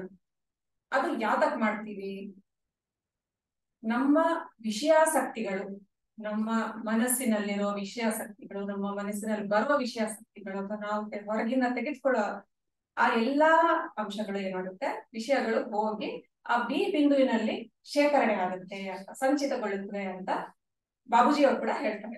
ಅವ್ರು ಕೊಟ್ಟಿದ್ದ ವಿಧಾನ ಇದು ತುಂಬಾ ಪರಿಣಾಮಕಾರಿ ಅಂತ ಬಹಳಷ್ಟು ಅದಕ್ಕೆ ನಮ್ಗೆ ಪುರಾವೆಗಳು ಸಿಕ್ಕಿದೆ. ಯಾಕಂದ್ರೆ ಎಲ್ಲಾರ ಅನುಭವಕ್ಕೂ ಬಂದಿದೆ. ಯಾರ್ಯಾರು ನಿಯತವಾಗಿ ಅದನ್ನ ಮಾಡ್ತಾರೋ ಅದು ಎಲ್ಲಾರ ಅನುಭವಕ್ಕೂ ಕೂಡ ಬರುತ್ತೆ. ಅಂದ್ರೆ ಏನ್ ಮಾಡೋದು, ನೀವು ಈ ಚಿತ್ರದಲ್ಲಿ ನೋಡೋ ಹಾಗೆ ಬಿಂದು ಎಲ್ಲಿದೆ ಅಂತ ಅವರು ಗುರುತಿಸ್ಕೋಬೇಕು.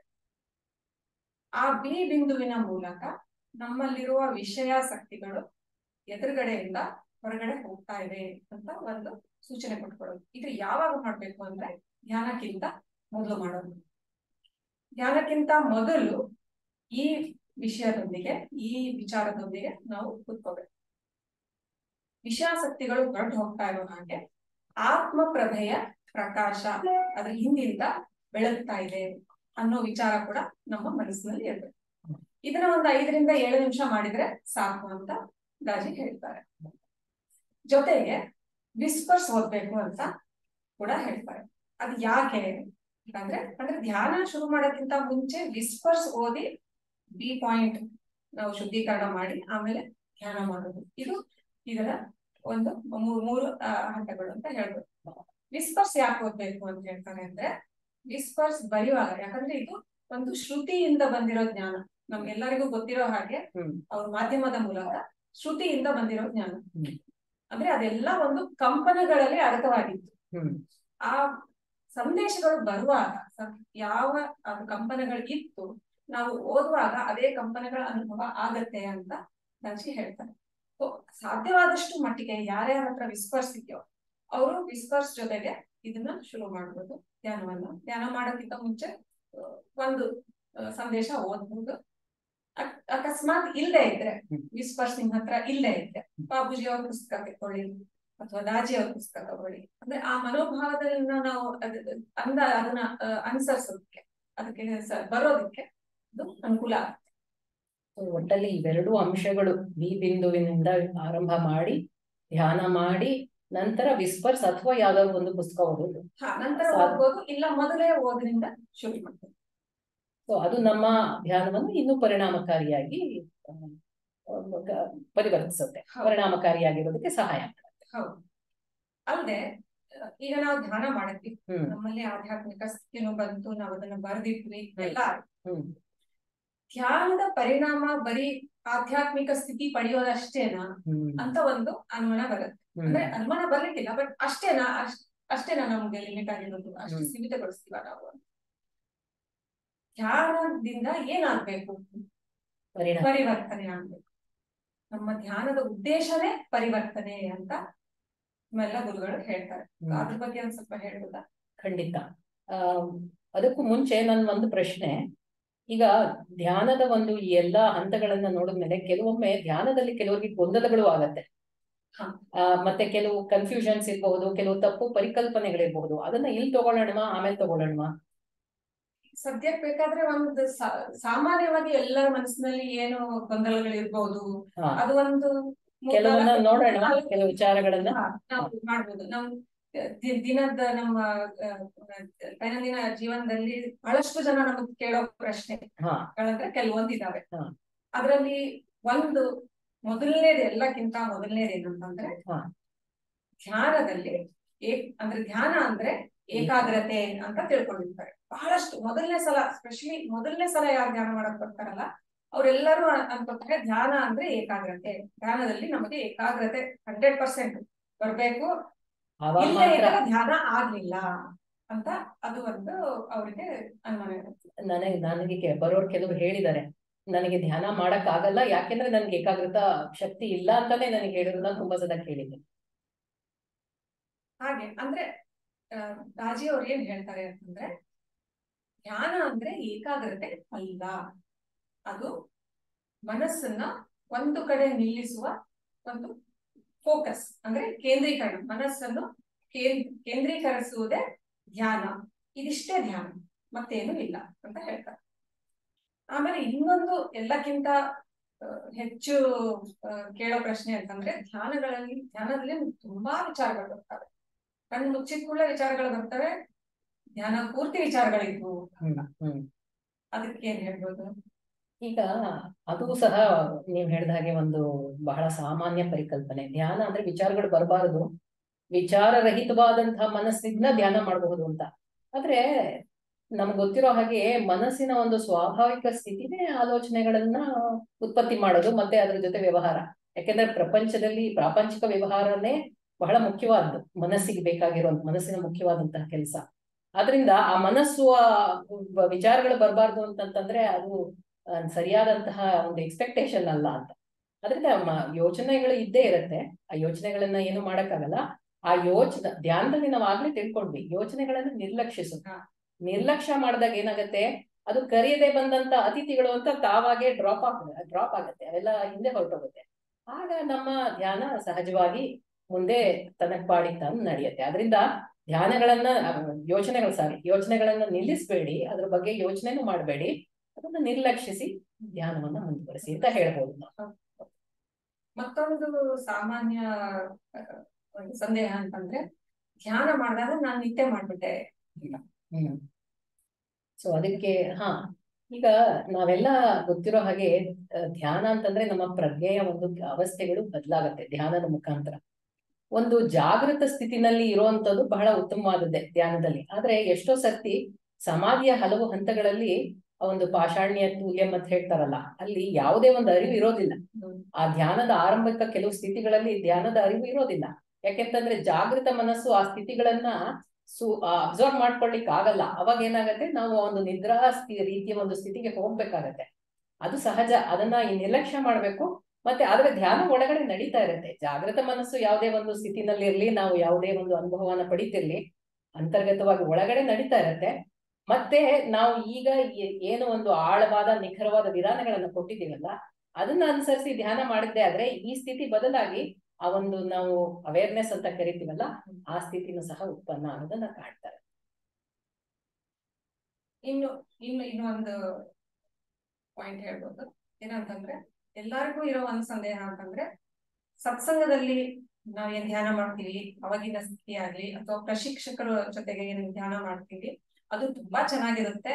ನಾವು ಮನೆಯಲ್ಲಿ ಒಬ್ಬರೇ ಮಾಡ್ಕೊಂಡ್ರೆ ಆ ಸ್ಥಿತಿ ಬರೋದಿಲ್ಲ, ಅಥವಾ ನಾನು ಅಷ್ಟು ಫೋಕಸ್ ಮಾಡೋಕ್ ಆಗಲ್ಲ, ಧ್ಯಾನ ಮಾಡೋಕ್ ಆಗಲ್ಲ, ಅಷ್ಟು ಕೂತ್ಕೊಳ್ಳೋಕ್ಕೂ ಆಗಲ್ಲ ಅಂತ ಹೇಳ್ತಾರೆ ಎಲ್ಲರೂ. ಸುಮಾರು ಜನ ಹೇಳ್ತಾರೆ. ನೀವೇ ಉತ್ತರ ಕೊಡ್ತೀರಾ? ಅಂದ್ರೆ ಈಗ ಹಾಗೆ ನಾವು ಹೇಳ್ದಾಗೆ ಒಂದು ಸ್ಥಳದ ಮಹತ್ವ, ಸ್ಥಳ ಮತ್ತು ವಾತಾವರಣ. ಯಾಕೆ ಸತ್ಸಂಗದಲ್ಲಿ ಧ್ಯಾನ ಚೆನ್ನಾಗಾಗುತ್ತೆ ಅಂತಂದ್ರೆ, ಅಲ್ಲಿ ಆಗಲೇ ಒಂದು ವಾತಾವರಣ ನಿರ್ಮಿತವಾಗ್ಬಿಟ್ಟದೆ. ಅಲ್ಲದೆ ಇಷ್ಟೆಲ್ಲಾ ಜನ ಸೇರಿ ಧ್ಯಾನ ಮಾಡ್ತಾ ಇರೋದ್ರಿಂದ ಅದರ ಹಂತ ಸ್ವಲ್ಪ ಮೇಲ್ ಹೋಗಿದೆ.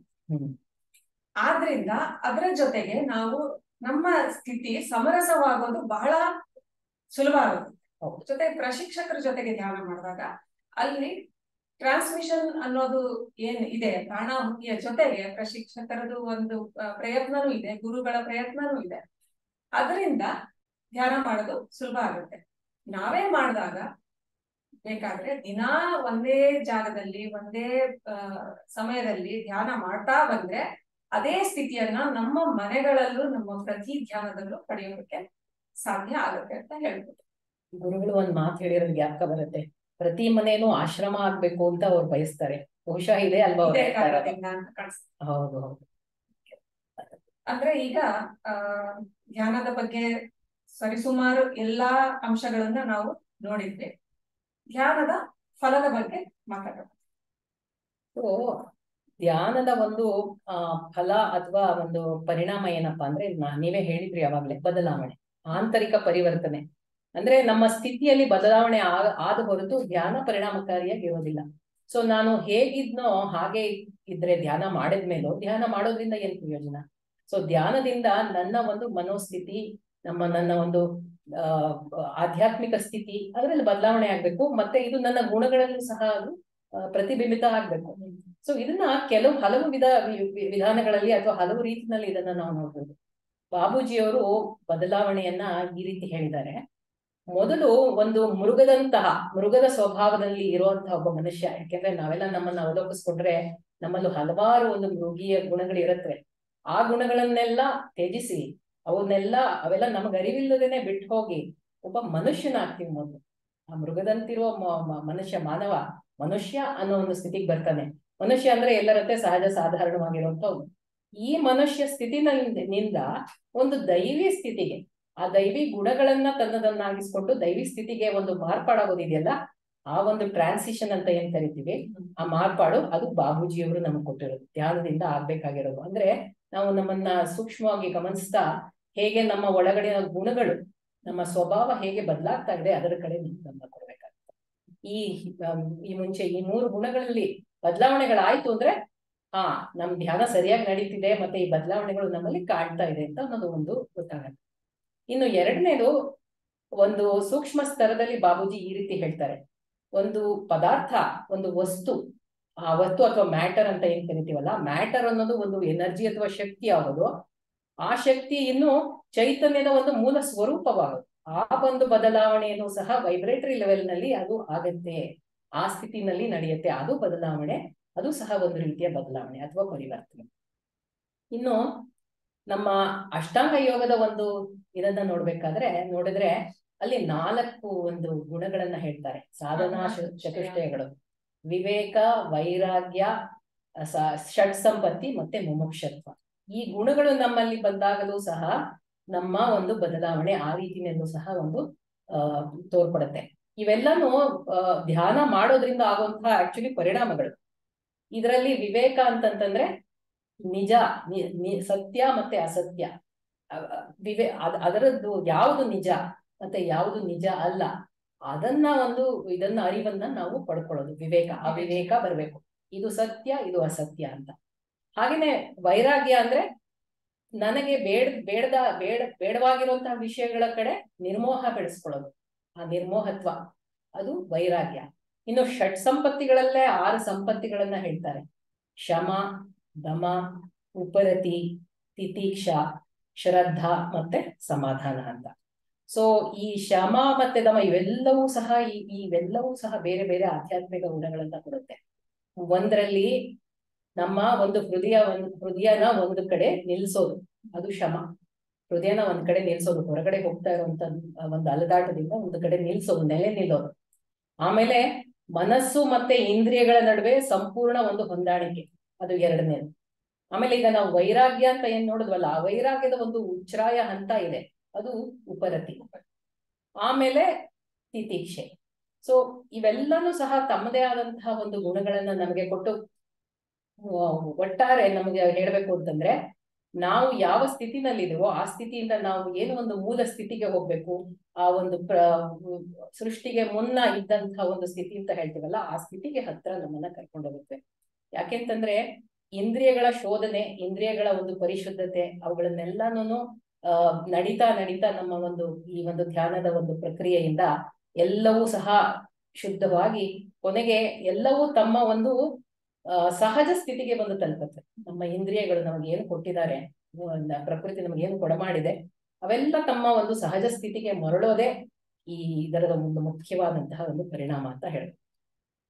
ನನಗೆ ಇನ್ನೊಂದು ವಿಷಯನೂ ನೆನಪಾಗ್ತಾ ಇದೆ. ಅಂದ್ರೆ ಈ ಬಾಬೂಜಿ ಅವರು ನಮ್ಮ ಆಧ್ಯಾತ್ಮಿಕ ಯಾತ್ರೆ ಕುರಿತಾಗಿ ಹೇಳಿದ್ದು ಅವ್ರು ಪೂರ್ತಿ ಒಂದು ಚಾರ್ಟ್ನೆ ಕೊಟ್ಬಿಟ್ಟಿದ್ದಾರೆ. ಅದ್ರಲ್ಲಿ ಅವ್ರು ಏನ್ ಹೇಳ್ತಾರೆ ಅಂತಂದ್ರೆ, ಅವ್ರೆಲ್ಲ ವೃತ್ತಗಳು ಎಲ್ಲ ಹೇಳ್ತಾರೆ. ಅಂದ್ರೆ ಮುಕ್ತಿ ಮಾರ್ಗದೆಡೆಗೆ ಅಂತ ಕೊಡ್ತಾರೆ. ನಾವು ಯಾವ ಹಂತಗಳನ್ನ ದಾಟ್ತೀವಿ ಅಂತ. ಅದ್ರಲ್ಲಿ ನಿರ್ದಿಷ್ಟವಾಗಿ ನಾವು ಇದಷ್ಟನ್ನೇ ತಗೋಬೇಕು ಅಂತಂದ್ರೆ, ನಮ್ಮ ಅಹಂಕಾರ ಹೇಗೆ ರಿಫೈನ್ ಆಗುತ್ತೆ ಅಂದ್ರೆ ಪರಿಷ್ಕೃತವಾಗುತ್ತೆ ಅನ್ನೋದ್ರ ಬಗ್ಗೆ ಅವರು ಬಹಳ ಸ್ಪಷ್ಟವಾಗಿ 4 ಅವ್ರ ಅಂಶಗಳನ್ನ ಹೇಳ್ತಾರೆ.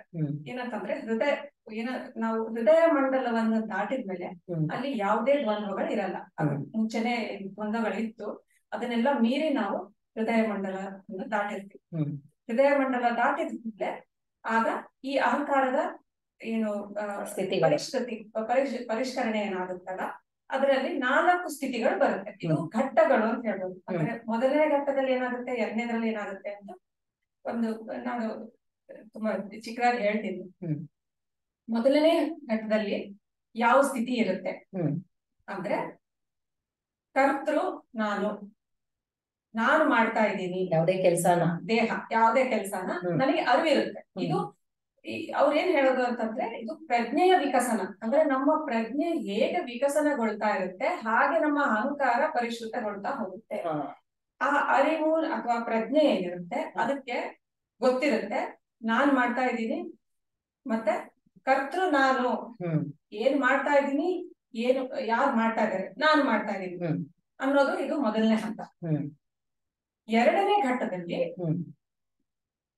ನನ್ನನ್ನು ಬಿಟ್ಟು, ಅಂದ್ರೆ ಬೇರೆ ಯಾವುದೋ ಈ ಕೆಲಸನ ಮಾಡ್ತಾ ಇದೆ, ಒಂದು ಶಕ್ತಿ, ಯಾವುದೋ ಒಂದು ಶಕ್ತಿ ಈ ಕೆಲಸ ಮಾಡ್ತಾ ಇದೆ, ಅದು ಆ ಕೆಲಸದ ಕರ್ತೃ. ಅಂದ್ರೆ ಇಲ್ಲಿ ದೇಹ ಮತ್ತು ನನ್ನ ಭಾವನೆ ಹೊರಟು ಎರಡನೇ ಘಟ್ಟದಲ್ಲಿ. ಮೂರನೇ ಘಟ್ಟದಲ್ಲಿ ಕೆಲಸ ಕರ್ತೃವಿನ ಭಾವನೆಯಲ್ಲೇ ನಡೀತಾ ಇದೆ ಅಂತ ಬರ್ತದೆ. ಅಂದ್ರೆ ಕೆಲಸ ನಡೀತಾ ಇರೋದು ಗೊತ್ತು, ಆದ್ರೆ ಈ ಕರ್ತೃ ಯಾರು ಆಗಿರ್ಬೋದು, ನಾನು ಆಗಿರ್ಬೋದು, ಅದು ಕೂಡ ಗೊತ್ತಿಲ್ಲ, ಯಾರು ಮಾಡ್ತಿದಾರೋ ಗೊತ್ತಿಲ್ಲ, ಅದ್ರ ಭಾವನೆನೇ ಇರೋದಿಲ್ಲ. ಅಂದ್ರೆ ಅಲ್ಲಿ ಆ ಪರಿಕಲ್ಪನೆ ಕೂಡ ಇರೋದು, ಕೆಲಸ ನಡೀತಾ ಇದೆ ಅನ್ನೋದಷ್ಟೇ ಒಂದು ಅರಿವಿರುತ್ತೆ. ಇದು ಮೂರನೇ ಘಟ್ಟ. ಎಲ್ಲಕ್ಕಿಂತ ಕೊನೆ ಘಟ್ಟದಲ್ಲಿ ಏನಾಗುತ್ತೆ ಅಂತಂದ್ರೆ ಅಲ್ಲಿ ಕೆಲಸದ ಅರಿವು ಕೂಡ ಇರೋದಿಲ್ಲ, ಕರ್ತೃವಿನ ಅರಿವು ಕೂಡ ಇರೋದಿಲ್ಲ. ಅಂದ್ರೆ ಯಾರು ಮಾಡ್ತಾ ಇದಾರೆ ಅಂತಾನೂ ಗೊತ್ತಿಲ್ಲ, ಏನ್ ಮಾಡ್ತಾ ಇದಾರೆ ಅಂತಾನೂ ಗೊತ್ತಿಲ್ಲ. ಅದಕ್ಕೊಂದು ತುಂಬಾ ಚಿಕ್ಕ ಉದಾಹರಣೆ ಕೊಡ್ತಾರೆ ಬಾಬೂಜಿ. ಆದ್ರೆ ಬಹಳ ಇದು ಕರಾರುವಾಕ್ಯದ ಇದು ಉದಾಹರಣೆ ಅಂತ ಹೇಳ್ಬೋದು. ನಾವು ನಿದ್ದೆನಲ್ಲಿ ಸೊಳ್ಳೆ ಕಡಿದ್ರೆ ಏನ್ ಮಾಡಿರ್ತೀವಿ, ಹೊಡೆದಿರ್ತೀವಿ. ಬೆಳಗ್ಗೆ ಎದ್ಮೇಲೆ ನಮಗ್ ಗೊತ್ತು ಕೂಡ ಇರೋದಿಲ್ಲ, ನಾವು ಸೊಳ್ಳೆ ಹೊಡೆದಿದೀವಿ ಅಂತಾನೂ ಗೊತ್ತಿರೋದಿಲ್ಲ, ಸೊಳ್ಳೆ ಸತ್ತೋಗಿದೆ ಅಂತಾನೂ ಗೊತ್ತಿರೋದಿಲ್ಲ. ಅಂದ್ರೆ ಆ ಯಾವುದೇ ಭಾವನೆಗಳು ಅಥವಾ ಯಾವುದೇ ಆ ಕೆಲಸ ಅಥವಾ ಕರ್ತೃವಿನ ಭಾವನೆ ನಮ್ಮ ಮನಸ್ಸಿನಲ್ಲಿ ಇರೋದೇ ಇಲ್ಲ. ಅದು ಯಾಕೆ ಕೊನೆ ಅಂತ ಅಂತಂದ್ರೆ ಅಲ್ಲಿ ಯಾವುದೇ ಸಂಸ್ಕಾರಗಳೇ ಉಂಟಾಗುತ್ತೆ. ಹೀಗೆ ಇಷ್ಟು 4 ಘಟ್ಟಗಳಲ್ಲಿ ನಮ್ಮ ಅಹಂಕಾರ ಪೂರ್ತಿ ಪರಿಷ್ಕರಣೆಗೊಳ್ಳುತ್ತೆ. ಅಹಂಕಾರ ಪರಿಷ್ಕರಣೆಗೊಳ್ಳೋದು ಅಂದ್ರೆ ಏನು, ಅಲ್ಲಿಂದ ನಮಗೆ ಬಹಳಷ್ಟು ಬದಲಾವಣೆಗಳಾಗಿರುತ್ತೆ. ಅದು ಹೊರಗೆ ನಮ್ಮ ಬಾಹ್ಯ ವ್ಯಕ್ತಿತ್ವದಲ್ಲಿ ಕೂಡ ಅದು ಪ್ರತಿಫಲನಗೊಳ್ಳುತ್ತೆ ಅಂತ ಹೇಳ್ಬೋದು. ಅಂದ್ರೆ ಈಗ ನಾವು ಈ ಎಲ್ಲಾ ಧ್ಯಾನದ ಅಂಶಗಳನ್ನ, ಧ್ಯಾನದ ಪ್ರಕ್ರಿಯೆಯನ್ನ ಬಹಳಷ್ಟು ಆಳವಾಗಿ ನೋಡ್ಕೊಂಡು ಅರ್ಥಕೊಂಡು ಅದನ್ನ ಒಂದು ಕಲಿಕಾ ಮನೋಭಾವದಿಂದ, ನನ್ನ ಪ್ರಕಾರ ನಾವು ಇವತ್ತೇ ಧ್ಯಾನ ಶುರು ಮಾಡಿರ್ಬೋದು, 20 ವರ್ಷದ ಹಿಂದೆ ಶುರು ಮಾಡಿರ್ಬೋದು, ಆದ್ರೆ ಪ್ರತಿ ಕ್ಷಣನೂ ನಾನು ಹೊಸದೇನೋ ಕಲಿತಾ ಇದ್ದೀನಿ, ಅಥವಾ ನಾನು ಇದನ್ನ ಕೂಡ ಮಾಡಬಹುದು, ನನ್ನ ಸಾಧನೆಯಲ್ಲಿ ಈ ಅಂಶನ ಅಳವಡಿಸ್ಕೊಳ್ಬಹುದು ಅಂತ ಆ ವಿದ್ಯಾರ್ಥಿ ಮನೋಭಾವದಿಂದ ಮಾಡಿದ್ರೆ ತುಂಬಾ ನಿಖರವಾಗಿ ನಮ್ಮ ಧ್ಯಾನ ಆಗುತ್ತೆ. ಅದು ಪರಿಣಾಮ ಬಹಳ ಚೆನ್ನಾಗಿರುತ್ತೆ ಅಂತ ನನಗೆ ಅನ್ಸುತ್ತೆ. ನನ್ಗೊಂದ್ ಕತೆ ಜ್ಞಾಪಕ ಬರ್ತಿದೆ, ಹೇಳ. ಹೇಳಿ. ರಾವಣನ ಕತೆ, ಇದು ರಾಮಾಯಣದಲ್ಲಿ ಬರುವಂತ ಒಂದು ಪ್ರಸಂಗ. ರಾವಣ ಮರಣಶಯ್ಯನಲ್ಲಿ ಇರ್ತಾನೆ, ಇನ್ನೇನು ಅವನ ಅಂತ್ಯಕಾಲ ಸಮೀಪಿಸಿರುತ್ತೆ. ಆವಾಗ ರಾಮ ಲಕ್ಷ್ಮಣನಿಗೆ, ಅವನು ಒಬ್ಬ ಮಹಾಪಂಡಿತ, ಅವನ ಹತ್ರ ಇನ್ನೂನು ಬೇರೆಯವ್ರಿಗೆ ಕೊಡೋದಿಕ್ಕೆ ಇನ್ನು ವಿದ್ಯೆ ಇದೆ, ನೀನು ಹೋಗಿ ಕಲ್ತ್ಕೊ ಅಂತ ಹೇಳ್ತಾನೆ. ಲಕ್ಷ್ಮಣನಿಗೆ ಇಷ್ಟ ಇರಲ್ಲ. ರಾಮ ಹೇಳಿದ್ರಿಂದ ಅದನ್ನ ತಳ್ಳಿ ಹಾಕಕ್ಕಾಗಲ್ಲ, ಹೋಗ್ತಾನೆ ಅವನು. ಆಮೇಲಿಂದ ರಾವಣ ಮಲಗಿರ್ತಾನೆ, ಮಲಗಿರೋ ಸ್ಥಿತಿನಲ್ಲಿ ಇರ್ತಾನೆ. ಇವನು ರಾವಣನ ಹೋಗಿ ನಿಂತ್ಕೊಂಡು ಅವನ ತಲೆ ಹತ್ರ ಹೋಗಿ ನಿಂತ್ಕೋತಾನೆ.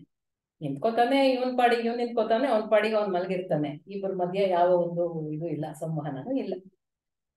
ಸುಮಾರು ಹೊತ್ತು ಹಾಗೆ ಆಗತ್ತೆ. ಅವನಿಗೆ ಬೇಜಾರಾಗ ಸಿಟ್ಟು ಬಂದು ಬರ್ತಾನೆ. ಅವನು ವಾಪಸ್ ಬಂದು ರಾಮನಿಗೆ ಹೇಳ್ತಾನೆ, ಅವನು ಏನು ನನ್ಗೇನು ಹೇಳಲಿಲ್ಲ, ನೀನ್ ಎಲ್ಲಿ ನಿಂತಿದ್ದೆ ಅಂತ ರಾಮ ಕೇಳ್ತಾನೆ. ನಾನು ತಲೆ ಹತ್ರ ನಿಂತಿದ್ದೆ ಅಂತ. ಈ ಸರ್ತಿ ಹೋಗಿ ಕಾಲ್ ಹತ್ರ ನಿಂತ್ಕೋ, ಇನ್ನೊಂದ್ಸತಿ ಹೋಗು ಅಂತ ಕಳಿಸ್ತಾನೆ. ಸೊ ಇನ್ನೊಂದ್ಸಲ ಹೋಗ್ತಾನೆ. ಈಗ ಕಾಲ್ ಹತ್ರ ಬರ್ತಾನೆ. ಕಾಲ್ ಹತ್ರ ಬಂದು ನಮಸ್ಕಾರ ಮಾಡ್ತಾನೆ. ನನಗೆ ನಿಮ್ಮಿಂದ ಏನಾದ್ರೂ ಒಂದು ನೀವು ತಿಳಿಸೋಕೆ ಇರುವಂತ ವಿಷಯ ಏನಾದ್ರು ಇದ್ರೆ ದಯವಿಟ್ಟು ತಿಳಿಸಿ, ಯಾಚನ ಮನೋಭಾವ. ಆಗ ರಾವಣ ಅಸಂಪ್ರೀತನಾಗ್ತಾನೆ. ಅವನ್ ಹೇಳ್ತಾನೆ, ನೋಡು, ವಿದ್ಯಾರ್ಥಿ ಆಗಿರೋನು ಗುರುಗಳ ಹತ್ರ ಹೋದಾಗ ಯಾಚಕ ಭಾವನೆ ಇರ್ಬೇಕು. ಆ ಯಾಚಕ ಭಾವನೆ ಇಲ್ಲ ಅಂತಂದ್ರೆ ಗುರು ಏನ್ ಕೊಡ್ತಾನೆ ಅದನ್ನ ಶಿಷ್ಯ ಸ್ವೀಕರಿಸೋ ಒಂದು ಸ್ಥಿತಿನಲ್ಲಿ ಇರಲ್ಲ. ಅಂದ್ರೆ ಗುರುವಿನ ಮನಸ್ಥಿತಿ ಮತ್ತೆ ಶಿಷ್ಯನ ಮನಸ್ಥಿತಿ ಎರಡು ಸಹ ಸರಿ ಇಲ್ಲ ಅಂದ್ರೆ ಅಲ್ಲಿ ವಿದ್ಯೆಯ ಸಂವಹನ ಆಗೋದಿಲ್ಲ. ಅದರಿಂದ ಈ ಯಾಚಕ ಒಂದು ಮನೋಭಾವ, ಮತ್ತೆ ಧೈರ್ಯ ಮನೋಭಾವ, ಮತ್ತೆ ಕಲಿಬೇಕು ಅನ್ನೋ ಆ ಒಂದು ಮುಕ್ತತೆ, ಆ 3 ಮನೋಭಾವ ಇದ್ದಾಗ ಮಾತ್ರ ವಿದ್ಯೆಯಲ್ಲಿ ಬರೋದಕ್ಕೆ ಸಾಧ್ಯ ಆಗುತ್ತೆ. ಅದರಿಂದ ಆ ಒಂದು ಮನೋಭಾವ, ಮತ್ತೆ ರಾವಣ ಅವನಿಗೆ ಏನು ಹೇಳ್ತಾನೆ ಅಂತಂದ್ರೆ, ಮುಖ್ಯವಾಗಿ ಹೇಳೋದು ಒಂದು ಹಲವಾರು ವಿಷಯಗಳನ್ನ ಹೇಳ್ತಾನೆ. ಮುಖ್ಯವಾಗಿ ಹೇಳೋದೇನು ಅಂದ್ರೆ, ಸತ್ಕಾರ್ಯವನ್ನ ಯಾವಾಗ್ಲೂ ಶೀಘ್ರವಾಗಿ ಮಾಡ್ಬೇಕು, ಅದನ್ನ ಮುಂದೆ ಹಾಕ್ಬಾರ್ದು. ಆದ್ರಿಂದ ಅಂದ್ರೆ ಇಂಗ್ಲಿಷ್ ನಲ್ಲಿ ಹೇಳೋದಾದ್ರೆ, it's never too late to do the right thing. ಆದ್ರಿಂದ ನಾವೇನು ಸಂದೇಶ ಕೊಡ್ಬೋದು ಇದರಿಂದ ಅಂದ್ರೆ, ಇಲ್ಲಿವರೆಗೂ ನಾವೆಲ್ಲ ಏನ್ ಕೇಳಿದ್ವಿ, ಯಾವ ವಿಚಾರದ ಬಗ್ಗೆ ಚರ್ಚೆ ಮಾಡಿದ್ವಿ, ಅದನ್ನೆಲ್ಲ ಆಳವಾಗಿ ನಮ್ಮ ಮನಸ್ಸಿನಲ್ಲಿ ಉಳಿಸ್ಕೊಂಡು ಧ್ಯಾನದಲ್ಲಿ ನಿಖರತೆಯನ್ನು ತಂದುಕೊಂಡು ನಾವು ಧ್ಯಾನವನ್ನ ಆನಂದದಿಂದ ಖುಷಿಯಾಗಿ ಮಾಡ್ಬೇಕು. ಅಂದ್ರೆ ಅಲ್ಲಿ ಆಸಕ್ತಿಯಿಂದ ಮಾಡ್ಬೇಕು. ಇದು ನಾನ್ ಕಲಿತ ಪಾಠ. ಸೊ ನಮ್ಮ ಒಂದು ವೀಕ್ಷಕರಲ್ಲಿ ಮನವಿ ಏನಪ್ಪಾ ಅಂದ್ರೆ, ಇದುವರೆಗೂ ಏನ್ ಕಲ್ತ್ರಿ ಇವತ್ತಿನ ಕಾರ್ಯಕ್ರಮದಿಂದ, ನೀವು ಇದನ್ನ ನಿಮ್ಮದನ್ನಾಗಿಸ್ಕೋಬೇಕು ಅಂದ್ರೆ ಶುಭಸ್ಯ ಶೀಘ್ರ. ಸೊ ಆ ಕಾಲ ಈಗ್ಲಿಂದಾನೇ ಶುರುವಾಗ್ಲಿ. ಸೊ ನೀವ್ ಏನ್ ಕಲಿತ್ರಿ ಇದರಿಂದ, ಇದು ಬಹುಶಃ ಏನೋ ಒಂದು ಪ್ರತಿಯೊಬ್ಬರಿಗೂ ಯಾವ್ದಾದ್ರು ಒಂದಾದ್ರೂ ಅಂಶ ಬಂದಿರುತ್ತೆ ಅಂತ ನಮ್ಮ ಭಾವನೆ. ಅದನ್ನ ಏನನ್ನ ನೀವು ತಗೋತೀರಾ, ಅದನ್ನ ಏನು ಅಳವಡಿಸ್ಕೊಳ್ತೀರಾ, ಅದು ನಿಮ್ಮ ಒಂದು ಇದು ಚಾಯ್ಸ್. ಸೊ ಅದನ್ನ ನೀವು ಅಳವಡಿಸ್ಕೊಂಡು ಅನುಪಮ ಹೇಳ್ದ ಹಾಗೆ ಆನಂದದಿಂದ ಈ ಒಂದು ಅಭ್ಯಾಸ ನಡೀಲಿ. ಮತ್ತೆ ನಮ್ಮ ಇದನ್ನ ಕೊಡಲಿನ ಅವಾಗವಾಗ ಹರಿತ ಮಾಡ್ಕೊಳ್ಳೋದು ಸಹ ಬಹಳ ಮುಖ್ಯ. ಇಂಥ ಕಾರ್ಯಕ್ರಮಗಳು ಬಹುಶಃ ಈ ಒಂದು ಕೆಲಸಕ್ಕೆ ಸಹಾಯ ಮಾಡುತ್ತೆ ಅಂತ ನಾವು ಭಾವಿಸೋಣ.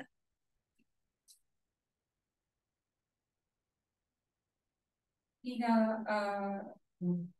ಕಾರ್ಯಕ್ರಮದಲ್ಲಿ ಭಾಗವಹಿಸಿದ ಎಲ್ಲರಿಗೂ ಬಹಳಷ್ಟು ಕೃತಜ್ಞತೆಗಳು. ನಮಗೆ ನಮ್ಮ ಕಾರ್ಯಕ್ರಮದ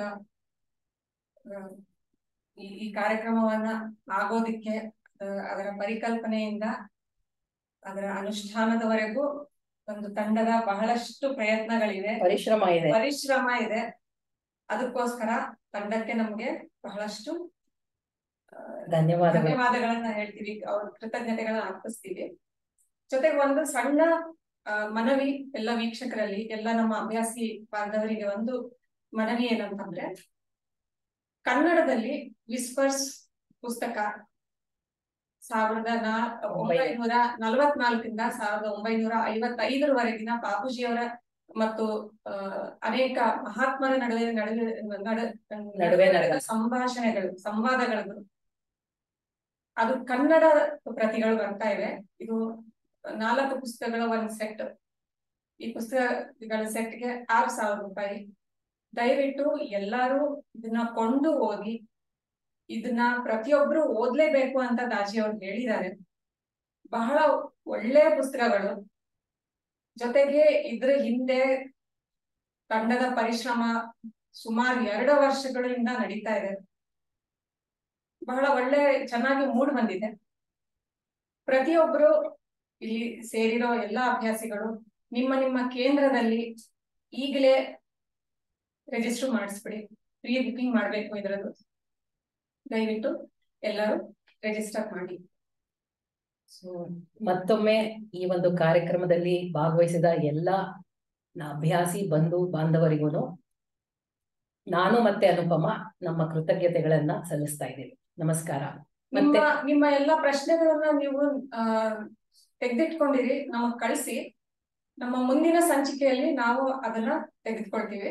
ಸಂಚಿಕೆ ಆರಂಭದಲ್ಲಿ ನಾವು ನಿಮ್ಮ ಎಲ್ಲ ಪ್ರಶ್ನೆಗಳಿಗೆ ಉತ್ತರಿಸಿ ನಂತರ ಮುಂದಿನ ಸಂಚಿಕೆಯನ್ನ ಶುರು ಮಾಡ್ತೀವಿ. ಇನ್ನೊಂದು, ನಿಮ್ಮ ಈ ಒಂದು ಕಾರ್ಯಕ್ರಮದ ಬಗ್ಗೆ ನಿಮ್ಮ ಅನಿಸಿಕೆ ಏನಿದೆ ಅದನ್ನ ನಮಗೆ ಕಳಿಸ್ಕೊಡಿ. ಇದು ನಾವು ಇದನ್ನ ಇಂಪ್ರೂವ್ ಮಾಡ್ಕೊಳ್ಳಿಕ್ಕೆ ಸಹಾಯ ಮಾಡುತ್ತೆ. ಎಲ್ಲರಿಗೂ ಧನ್ಯವಾದ.